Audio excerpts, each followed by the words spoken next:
Hi there guys, got a video here today on the Theoben Rapid, and what I want to do in today's video is make some small improvements to the trigger as well as showing you how to adjust it. Now this should be a nice simple job as the trigger on the Rapid is already really quite good. We're just going to be making some very minor improvements. So there'll be a little bit of shimming and a little bit of polishing, and I'll also go over the adjustment process. The first thing we need to do is take the action out the stock, and that's done by removing the stock bolt in the bottom using a 4mm Allen key. With the action out of the stock, we now have access to the trigger adjustments. I'll go over a full trigger adjustment guide at this point in the video, so the time should be just there. But in short, you have the trigger weight here, and you have your first and then second stage adjustments just at the back there. For now though, we're going to be skipping the adjustment, taking the trigger cassette out, and I'll show you what I want to do. Right then, with the two trigger retention pins removed, the cassette itself just falls out the bottom of the action, and what I want to do with this is just try and tighten things up a little. So as you can see there is a small amount of play in that top sear, and that's repeated in the mid sear and the trigger blade. So what I'm going to be doing is replacing these bushes here with some nice new PTFE ones, just to try and remove as much of that play as possible. Whilst I have the trigger apart, I'm also going to be polishing up the moving or the sliding surfaces of the trigger, just so it's nice and smooth. And the first thing we need to do is fully disassemble the unit. So the first thing we'll do is remove these three screws using a 2mm Allen key.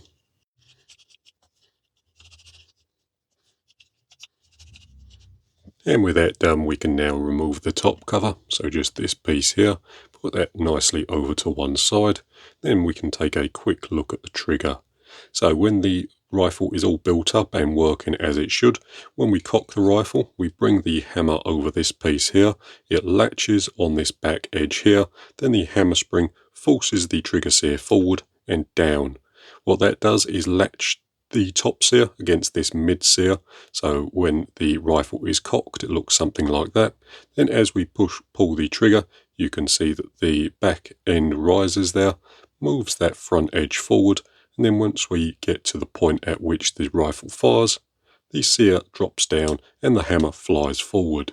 So it's a nice simple setup. And quite honestly, that does seem to be a theme with the Rapid and Raw rifles. They're really quite simple but effective. With that said, the first thing we're going to do is just remove some of these bushes. So as far as I can tell, these two, so the two here, one there, are identical. And then we can remove those, slide this spring down, lift the sear up. So it's a little difficult to show for the camera, but you just pull the spring down and lift the sear up. With that done, we can remove the bush from underneath. And then start removing some other bits and pieces. And the next thing we'll do is remove the trigger weight screw, so this screw in the bottom of the rifle. And with that removed, we can pull this spring down, so just that one there, then lift the sear up. So that's our mid sear. With that done, we can start removing some other things. So we'll push the safety forward and then lift that up. So there's our safety switch along with the small O-ring beneath it. We can also remove the bottom spacer or bush, as well as the trigger spring, so this one here. With that done, we can remove the trigger blade, as well as the small spacer beneath it. So there we have it. For now, we're going to be leaving this spring assembly installed. But there we have it. There's the trigger fully disassembled. I'll put most of this away to one side. Then we'll start on the polishing of the sears. Right then, and here's my setup for polishing the trigger sears. Now, before I explain exactly what I'm doing here, I do want to make you aware that improperly polishing the trigger or taking too much material off can alter the way the trigger latches and may cause the rifle to become unsafe.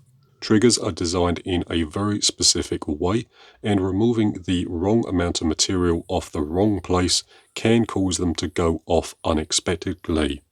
When polishing a trigger, my first and foremost goal is to remove as little material as possible in order to get the finish that I'm looking for. So in other words, I'm not altering the trigger sear geometry or changing in any way the latching faces. All I'm doing is smoothing up the surfaces on the respective features. Now I'm quite happy to polish the trigger sears as I know what to look out for and I'm aware of the risks involved in carrying out such a job. But there we have it. So what you're looking at here is a bench steel. This is a piece of steel that's been ground flat on all sides, and what I do is use it as a backing plate for the sandpaper. What I have here is just a piece of 5000 grit wet or dry sandpaper that I'm using to polish up the trigger sears. I have already gone through the grits, so I started off at 800, took the worst of the material out and got any deep scratches out of the piece, then moved up to 1200, 2000, 3000, 5000, and then I'll finish the piece off with a polishing cloth. What you can see here is me placing the sear on the plate, making sure it's nice and perpendicular with the work surface, then drawing the sear back. I just take a few swipes across the sandpaper, then inspect the surface to make sure that I'm holding the piece nice and perpendicular, and that the sanded marks are progressing nicely throughout the whole surface.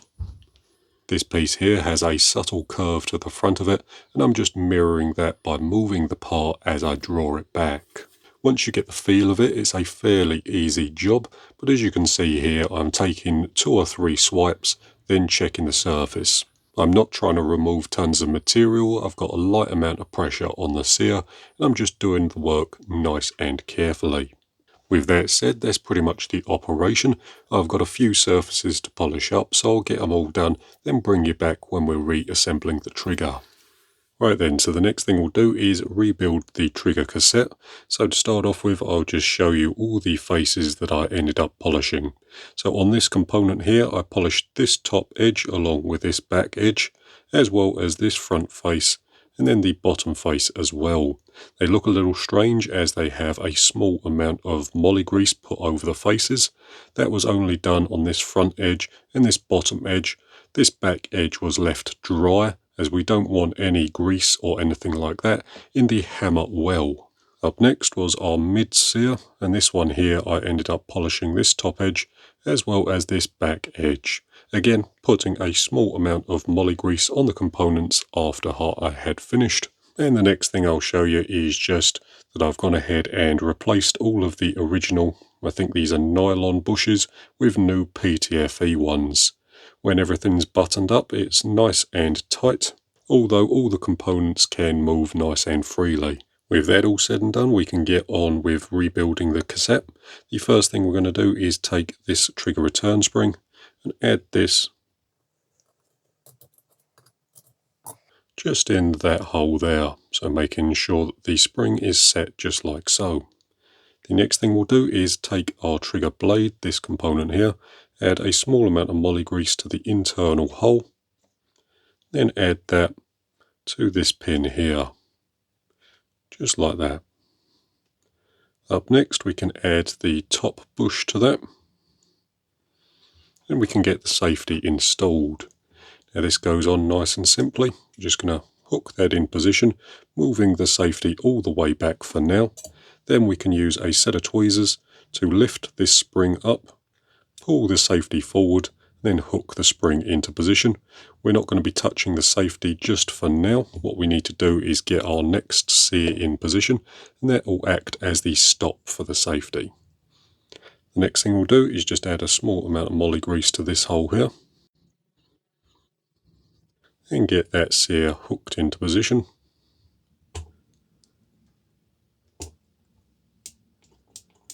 And once that's been done, we can then move the safety forward and back just to make sure everything is in place. So I'm quite happy there. The next thing we can do is get this top sear put into position. Again, I'm just going to add a small amount of moly grease to this inside hole here. Then get that hooked over this pin at the back. As this goes in, we do need to hook this spring around the bottom of the sear. So just pulling that down with my finger, pushing that into position and getting it hooked just like so. With that done, we can add the remaining top 2 bushes. Then we can install our trigger weight grub screw. Then we can get the top plate put on. I am also going to be replacing the original black screws with some stainless steel ones, just so they match the other fasteners in the unit.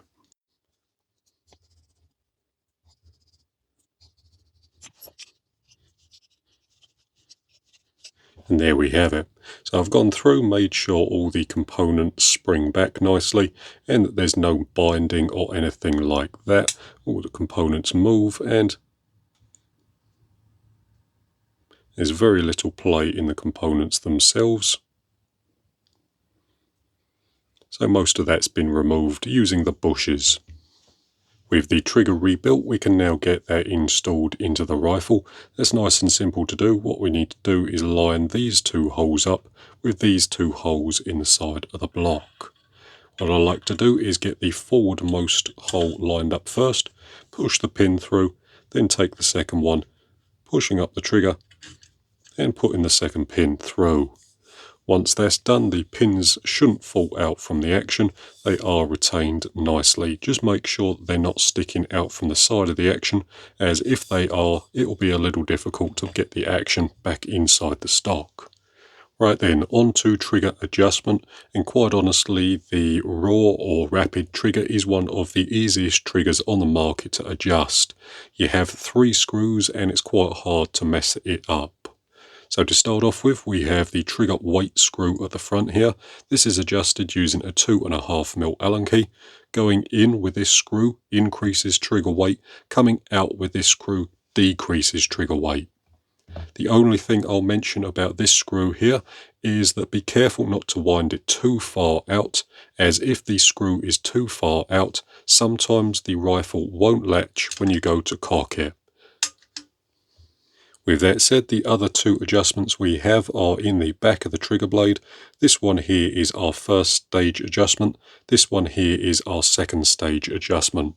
The only thing I'll mention about these 2 adjustments is that they have to be adjusted together.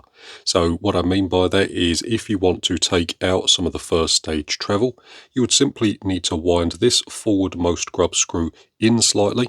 Although upon doing that you may use the trigger once again and find out that it now has no second stage. If that was the case, all you would need to do is wind the second stage adjustment screw in slightly until you had a nice crisp second stage with no creep. So if we cock the rifle now, you can see that if I pull the trigger, we come back to a nice stop, and if we pull through the stop, the rifle fires. So I'll show you that once again. Stops there, any further movement fires the rifle. If I wind this forward grub screw in slightly using a 1.5mm ball-ended Allen key, and then if we cock and fire the rifle once again, you can now see that I have no second stage. So as I pull the trigger back, it just goes off with no second stage break. What I need to do in that instance is take our Allen key once again and wind this second screw in slightly. So we'll do about 1/8 of a turn, a little more, just until we feel the second stage appear once again.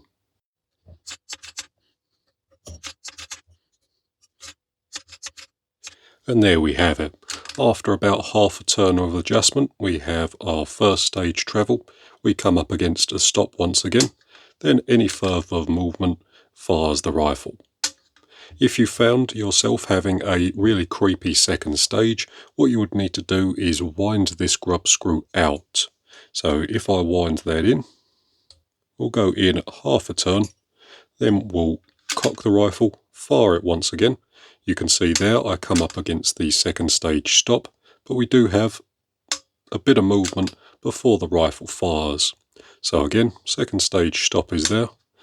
You can see there's a tiny bit of creep on the second stage. So to get that out, we're just going to wind that screw out slightly.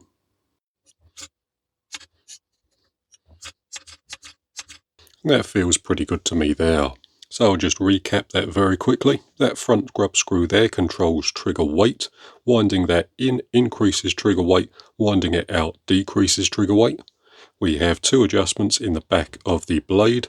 This forwardmost one controls the first stage travel, and winding that in gives us less first stage travel. Winding it out increases first stage travel. Our second grub screw, this one here, controls the second stage of the rifle.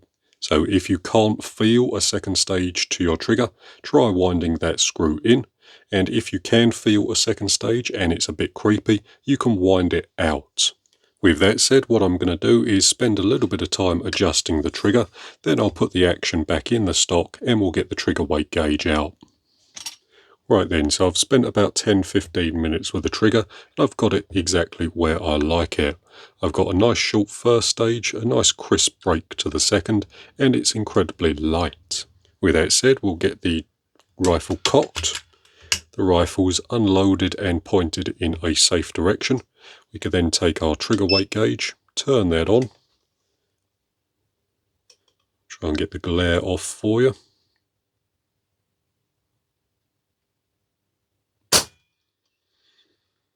So as you can see there, a 2-ounce trigger. We'll go again just to make sure it wasn't a fluke.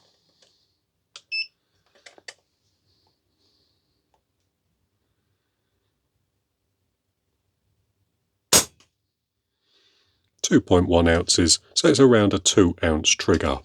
With that all said, I could get the trigger a tad lighter if I really wanted to. I think the lowest I had it was around 1.4 ounces. However, at this current setting, it's nice to use. The action passes a bump test, so what I mean by that is that if we cock the rifle, take our action, then bump it against the bench, I can bump it fairly hard there and it's not going to go off of its own accord. The safety works as it should. Then once we come off safe, we can fire the rifle nicely. Right then, and the very last thing I want to do is just explain why I've done these modifications. So firstly, polishing the trigger sears was done to reduce trigger weight. What we've effectively done is remove any lumps and bumps from the surfaces of the sears, making the sliding surfaces slide much more freely. So in other words, we've removed internal resistance from the system and made it work a little nicer. Putting the sear bushes in the trigger is a little more difficult to explain, but the reason I've done that is to reduce internal variance. What we've effectively done by shimming the trigger sears is remove any possible variation in the trigger setup. What this should hopefully do is improve the consistency of the trigger so it feels exactly the same each and every time. If we were to use our trigger weight gauge 100 times on this rifle, tally up all the results and then check it against an unmodified trigger, hopefully the trigger with the internal shims in it should be a little more consistent.